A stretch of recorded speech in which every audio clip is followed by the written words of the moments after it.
अश्विनी सतीश स्वादमध्ये ज्वारी आणि बाजरीच्या मुरमुऱ्यांचं भडंग पाहतो आहोत। हे छान कुरकुरीत चविष्ट असं भडंग लागतं। यासाठी आपण ज्वारी, बाजरी आणि रेग्युलर आपले जे मुरमुरे आहेत हे छान कुरकुरीत परतवून घ्यायचे। त्यासाठी भरपूर अशी कोथिंबीर आपल्याला लागणार आहे, भरपूर लसूण, भरपूर कढीलिंब म्हणजेच गोड लिंब आणि भरपूर असं जिरं। हे सगळं आपल्याला मिक्सरमधून वाटून घ्यायचं आहे। हे वाटून घेतल्यानंतर आपल्याला पुढे एक एक काय साहित्य लागणार आहे ते मी तुम्हाला हळूहळू सांगतेच आहे। आपल्याला हे भडंग चविष्ट, खमंग, चटपटीत होण्यासाठी आपण तेलामध्ये छान 2 वाटी शेंगदाणे थोड्याशा मिठासहित आणि थोड्याशा हळदीसहित परतून छान तळल्यासारखे करून घेणार आहोत।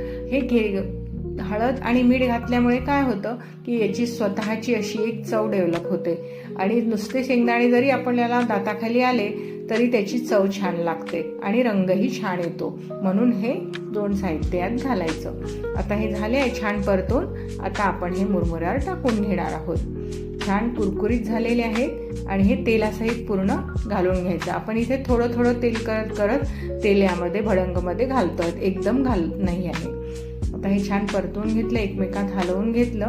आता पुन्हा थोडंसं तेल घेतलं आणि या तेलामध्ये आपण मिक्सरमध्ये वाटलेला जो आपला मसाला आहे तो छान कुरकुरीत होईपर्यंत परतवणार आहोत। यासाठी गॅसची फ्लेम आपल्याला लहानच ठेवायची आणि परतवल्यानंतर यात थोडीशी हळद, तिखट आणि हिंग घालून मग पुन्हा अजून परतवून घ्यायचं।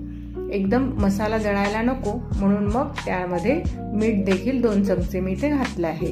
मुरमुऱ्यांना थोडंसं मीठ असतं त्यामुळे ते पाहूनच आपण मीठ घालायचं, नाही तर एकदम खारट होतं मग। आणि आता हे छान परतवल्यानंतर इथे थोडीशी चवीसाठी खसखस घालते आहे इथे आणि 2 चमचे छान धणेपूड घरी केलेली असल्यामुळे मला 2च चमचे लागली। तुम्हाला जर विकतची असेल तर थोडी जास्त लागू शकते। हे 1 ते 1.25 किलोचं चांगलं भडंग असल्यामुळे मला हे एवढं साहित्य इथे लागतंय। आता गॅस बंद करून मी इथेच पसरवून ठेवलाय आणि मग आता कुरकुरीत राहिलेला हा जो आहे मसाला हा मुरमुऱ्यांमध्ये घालून घेते आहे आणि हलवून घ्यायचं नेहमीसारखं। म्हणजे ते सगळं मसाला लागत असतो सगळ्याला। वरच टाकून ठेवलं तर कदाचित मग काय होतं की थंड होईपर्यंत मग एकजीव होणार नाही। आता थोडंसं पुन्हा तेल घ्यायचं आणि छान इथे वाटीभर तीळ घेतले आणि ते सुद्धा खमंग परतवून घेते आहे।